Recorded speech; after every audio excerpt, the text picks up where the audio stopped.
You need to leave. Your kids are too noisy and messy. Patricia slammed her fork down, glaring at me across the dinner table. My name is Olivia, and at 34, I was being told by my mother-in-law to move out of a house she thought was hers. What she didn't know was that before he passed away, her husband George had secretly left the house to me, knowing exactly how she would act once he was gone. The kids were just playing outside, Patricia, I said, wiping my daughter's chin. They're 6. That's what kids do. Patricia scowled. This is my house, and I won't have it turned into a playground. James and I raised Michael without this kind of chaos. She gestured at the children's artwork on the fridge like it was an eyesore. Across the table, my brother-in-law James nodded in agreement while his wife, Sophie, smirked. They had moved in months ago after James lost his job, but somehow, their presence never seemed to bother Patricia. You have until tomorrow to leave, Patricia continued. I talked to Michael, and he agrees. My heart sank. My husband, Michael, was deployed overseas, but we had already discussed Patricia's behavior. He told me to stand my ground when the time was right. I remembered George calling me into his study 2 years ago. His voice was weak, but determined. Olivia, listen to me. Patricia will try to take the house from you. She's always resented how much Michael loves you, but I've made sure she can't. The house is yours. He handed me an envelope with all the legal documents proving I was the owner. You'll know when to use these. Now, as Patricia planned how she would redecorate her house, I knew that moment had arrived. You can't just throw them out, Mom. Michael's sister, Lisa, said from the doorway. She usually stayed out of family fights, so her support surprised me. Patricia waved a hand dismissively. Olivia has money from her parents. She can find an apartment. I held my children close and whispered, It's okay. We're not going anywhere. Patricia's face darkened. Did you not hear me? I want you gone by tomorrow. I stood slowly, my chair scraping against the floor. Patricia flinched at the noise. Actually, Patricia, we need to talk. There's nothing to talk about, she snapped. I reached into my bag and pulled out the envelope George had given me. My hands trembled slightly, but I stayed firm. George left something for you, I said. I think it's time you knew the truth. Patricia's face twisted in confusion. Behind her, James and Sophie exchanged worried glances. They had been counting on staying here rent-free. What are you talking about? Patricia demanded. George left everything to me. I placed the envelope on the table. Not everything. Not the house. Patricia's hands shook as she opened the documents. Her face turned pale as she read. This can't be real. But it was. Every word, every signature, every legal stamp. The house was never hers. She had just tried to evict the wrong person. Patricia's hands shook as she flipped through the trust documents. Her face grew paler with each page. The dining room was silent except for the hum of the air conditioning and my children's soft whispers. This is fake, she finally said, but her voice was weak. George would never do this to me. He would never give our home to. She waved a hand at me, unable to say my name. To his grandchildren's mother. I finished for her. To the woman who took care of him while you were busy with your social clubs. Is that so hard to believe, Patricia? James leaned forward, frowning. Mom, what do those papers say? I spoke before she could. They say that George left this house to me and the twins. He knew what would happen once he was gone, so he made sure we were protected. But that's not fair, Sophie blurted out, losing her usual calm. We were planning to renovate the East Wing for our home office. I turned to her. You mean my East Wing? The one you've been living in rent-free for 3 months. Patricia slammed the papers on the table. I won't accept this. I'll call my lawyer tonight. Go ahead, I said, taking out my phone. Want Mr. Harrison's number? He handled all the paperwork for George. Patricia froze. She knew George's lawyer well. If he handled the trust, it was solid. Lisa, who had stayed quiet, finally spoke. Mom, if George did this, maybe he had a reason. Patricia's voice rose. What reason could he have for giving my house to her? I reached into the envelope and pulled out a letter written in George's handwriting. Maybe you should read his explanation yourself. Patricia snatched the letter and read quickly. I already knew every word. My dearest Patricia, if you're reading this, it means Olivia has had to show you the truth. I know you're angry, but please understand. I did this to protect our grandchildren and the woman who brought happiness back into Michael's life. I watched you try to control everything and everyone, including me. But Olivia is different. She loves Michael for who he is, not who she wants him to be. She gave us 2 wonderful grandchildren who deserve to grow up in a home filled with love, not strict rules and criticism. The house belongs to her now. This is my final decision and my last gift to our family's future. All my love, George. Tears rolled down Patricia's cheeks. For the first time, she looked truly lost.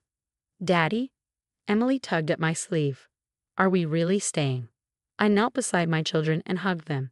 Yes, sweetheart, this is our home. Grandpa George made sure of that. But where will we go? James demanded, his face red.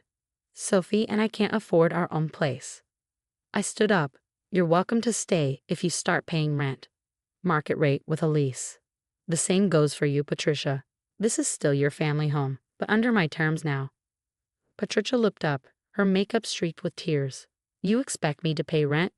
In my house? Not your house, I corrected. And yes, I do. George left instructions for how the house should be managed. I'm just following his wishes. The room went silent. James and Sophie whispered to each other. Lisa gave me a look of reluctant respect. Patricia just sat there, holding George's letter. After a long pause, she finally spoke. He really planned all this. He did, I said. He wanted to make sure the twins always had a home, and that I had the power to protect them, even from family if necessary. Alex's foot accidentally kicked the table leg, making a loud noise. Normally, Patricia would scold him. But this time, she just stared at the twins like she was really seeing them for the first time. I need time, she finally said, smoothing her napkin. To think. I nodded, putting the documents away. Take all the time you need, but understand this, we're not leaving. And things are going to change around here. As I took my kids upstairs, I heard Patricia quietly crying at the table. A part of me felt sorry for her. Losing control was her worst fear, but another part of me felt relieved. George had given us more than just a house. He had given us the power to stand our ground. Now, Patricia had to decide if she could accept the new reality or keep fighting a battle she had already lost. The weeks following the revelation brought dramatic changes to our household. Patricia had retreated to her sister's house to process, while James and Sophie scrambled to find alternative housing once they realized I was serious about charging market rate rent. My phone buzzed one morning as I was helping the twins with breakfast. It was a text from Michael. Mom called me crying, said you stole her house. Want to tell me what's going on? I sent him photos of the trust documents and George's letter. A few minutes later, my phone rang. Dad was always smarter than anyone gave him credit for, Michael said, his voice warm despite the static of the overseas connection. He knew exactly what Mom would try to do. Are you okay? We're fine, I assured him, watching Emily help Alex pour cereal. Better than fine, actually. The kids can finally relax in their own home. Good, Michael replied. I've got your back on this, Liv. Always have, always will. 2 days later, Patricia returned. She stood on the front porch, looking smaller somehow, more vulnerable without her usual armor of superiority. May I come in? She asked quietly. To talk? We sat in the kitchen, the same room where she critiqued my parenting countless times. But now she perched uncertainly on the edge of her chair, hands wrapped around the tea I'd offered.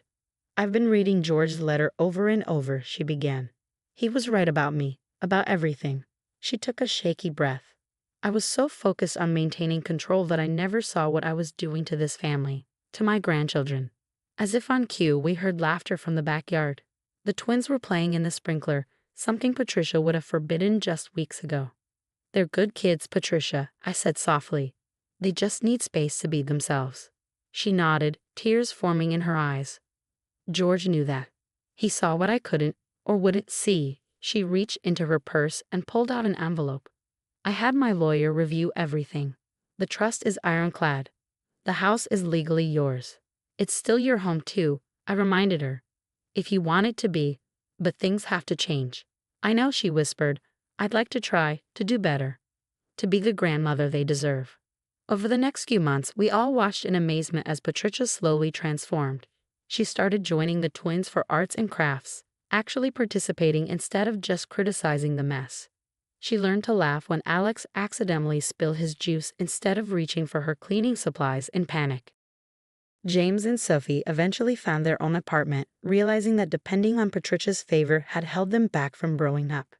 Lisa started visiting more often, remarking on how much warmer the house felt. One evening, I found Patricia in George's study, looking at old family photos. "I found these in his desk," she said, showing me a stack of pictures. They were all candid shots of the twins, Emily's first steps, Alex's birthday party, both of them playing in the garden. He kept every single one. He loved them exactly as they were. I said gently, "No conditions, no expectations." Patricia wiped her eyes. "I'm learning to do the same. It's not easy, changing the habits of a lifetime, but," she looked out the window where the twins were chasing fireflies in the twilight, "it's worth it." When Michael finally returned from deployment, he was amazed by the changes in his childhood home. Gone were the plastic covers on the furniture and the strict rules about which rooms were off limits. Instead, he found his mother teaching the twins how to bake cookies in the kitchen, flour dusting all their faces.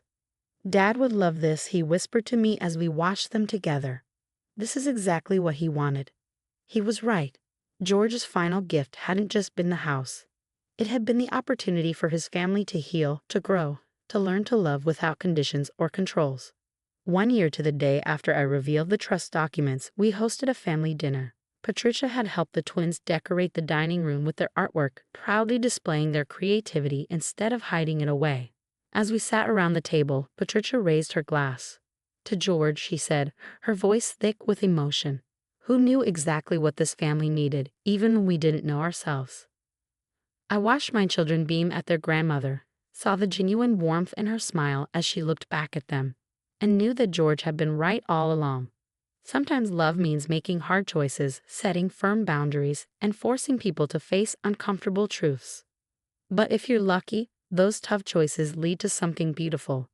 Like watching a controlling mother-in-law learn to embrace chaos, or seeing your children finally feel completely at home in their own house. As Emily and Alex raced off to play after dinner, their laughter echoing through the halls, Patricia turned to me with tears in her eyes. "Thank you," she said simply, "for not giving up on me." I squeezed her hand gently. "That's what family does," I replied. "We give each other second chances." And in that moment, I knew George was somewhere smiling, knowing his final act of love had transformed not just a house, but all of our hearts.